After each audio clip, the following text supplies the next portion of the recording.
प्रणाम मित्रों। परम पूज्य गुरुदेव और परम वंदनीय माता जी की सूक्ष्म उपस्थिति में आइए स्वाध्याय आरंभ करते हैं। मेरे साथ एक स्वर में बोलेंगे, ओम भूर्भुवः स्वः तत्सवितुर्वरेण्यं भर्गो देवस्य धीमहि धियो यो नः प्रचोदयात्। आज का विषय है आत्मदेव की साधना। मनुष्य अपने भाग्य का निर्माता आप है। इसमें ईश्वर की यदि कोई सहायता मिलती भी है तो वह उसके कर्मफल विधान के अंतर्गत मनुष्य के पुरुषार्थ से जुड़ी होती है। इस कारण मनुष्य जीवन का उत्कर्ष एवं उत्थान सब उसके पुरुषार्थ पर, पात्रता के विकास पर टिका हुआ है।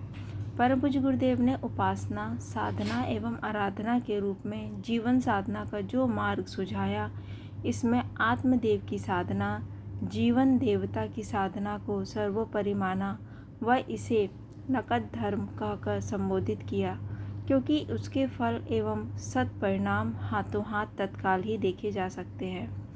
संयम, स्वाध्याय, सेवा, साधना के रूप में पूज्य गुरुदेव के व्यावहारिक अध्यात्म के सूत्र इसी दर्शन का प्रतिपादन करते हैं।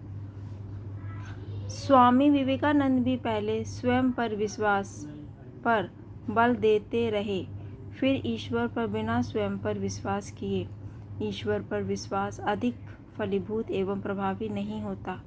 आखिर कहा भी गया है कि ईश्वर उन्हीं की सहायता करता है जो स्वयं की सहायता करते हैं।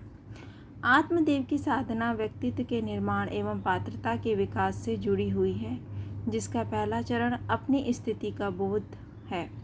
इसके अंतर्गत व्यक्ति नित्य अपनी समीक्षा एवं निरीक्षण द्वारा अपनी विशेषताओं, न्यूनताओं, जीवन की संभावनाओं एवं चुनौतियों से रूबरू होता है और इसके आधार पर आगे जीवन का समग्र स्वरूप निर्धारित करता है, जिसे लक्ष्य निर्धारण के रूप में जाना जाता है। जीवन का लक्ष्य निर्धारण पेशेवर लक्ष्य और जीवन लक्ष्य के रूप में तय होता है। पेशेवर लक्ष्य आर्थिक स्वावलंबन से जुड़ा हुआ है, जिससे परिवार का पालन पोषण एवं जीवन यापन संभव हो सके और वह समुचित तैयारी के आधार पर सुनिश्चित हो जाता है।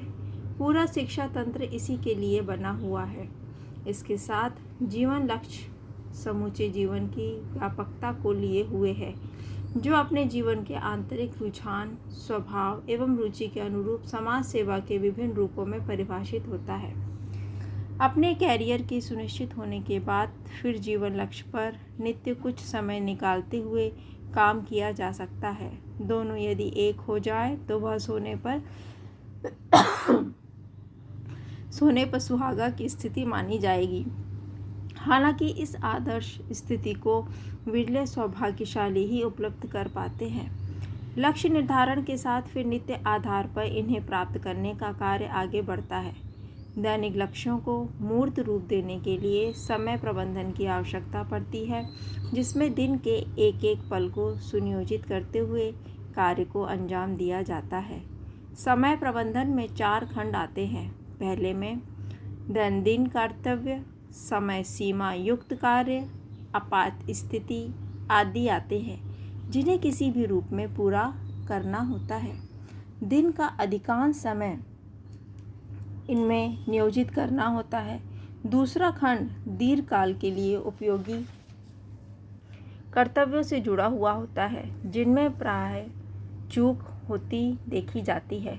इसमें आत्मबोध, तत्वबोध, डायरी लेखन, व्यायाम, परिवारजनों के लिए समय, स्वाध्याय, सत्संग, ध्यान आदि आते हैं, जिनके लिए नित्य कुछ समय देना होता है। तीसरे खंड में अनावश्यक व्यवधान, औचक संवाद, मुलाकात, मेहमान आदि आते हैं, जो पहले 2 खंड के लिए निर्धारित समय पर डाका डालते प्रतीत होते हैं। ऐसे में न करने की आदत से लेकर कार्यों को टालने या इनके विवेक संगत नियोजन का सहारा लिया जाता है। चौथे खंड में वो सभी कार्य आदतें शामिल हैं जो समय व ऊर्जा को बर्बाद करते हैं, जिसमें मोबाइल की लत, सोशल मीडिया पर अंतहीन समय गुजारना, दुर्व्यसन, बिगड़ती आदतें, गलत संगत, अस्वस्थ मनोरंजन, दूषित आहार विहार आदि शामिल हैं, जिनका समय रहते परिमार्जन एवं सुधार अपेक्षित रहता है। अन्यथा ये व्यक्तित्व को भीतर से खोखला करते हैं और जीवन की बर्बादी का कारण बनते हैं। समय के उचित प्रबंधन के साथ ही यह संभव होता है कि व्यक्ति आत्मोत्थान के अगले चरण की ओर बढ़ सके, जो है अपनी रचनात्मक संभावनाओं पर कार्य। यह अपनी किसी रुचि या आंतरिक ध्येय से जुड़ा हो सकता है। इसमें अध्ययन, लेखन से लेकर नृत्य, संगीत, कला एवं तकनीक की खोज, बागवानी आदि कुछ भी आ सकते हैं। नित्य रूप से इनमें जुड़े रहने पर क्रमिक रूप में व्यक्ति के ज्ञान व कौशल में वृद्धि होती है और एक दिन व्यक्ति विषय विशेषज्ञ एवं अधिकारी पंडित के रूप में अपने चयनित क्षेत्र में योगदान की स्थिति तक पहुंचता है। सृजनात्मक उत्कृष्टता की इस स्थिति के साथ व्यक्ति में आत्मविश्वास का भाव जागता है, आत्मसम्मान पुष्ट होता है और वह सकारात्मक चिंतन के लिए आवश्यक भाव दशा की पात्रता विकसित कर पाता है। सकारात्मक चिंतन को एक ऐसी मनस्थिति के रूप में परिभाषित किया गया है जो चुनौतीपूर्ण स्थिति में भी आशा, उत्साह के भाव से लबरेज रहता हो। इसमें व्यक्ति का ध्यान सकारात्मक पहलू पर केंद्रित रहता है और वह उदारता, सहिष्णुता की लचीली मनस्थिति लिए होता है।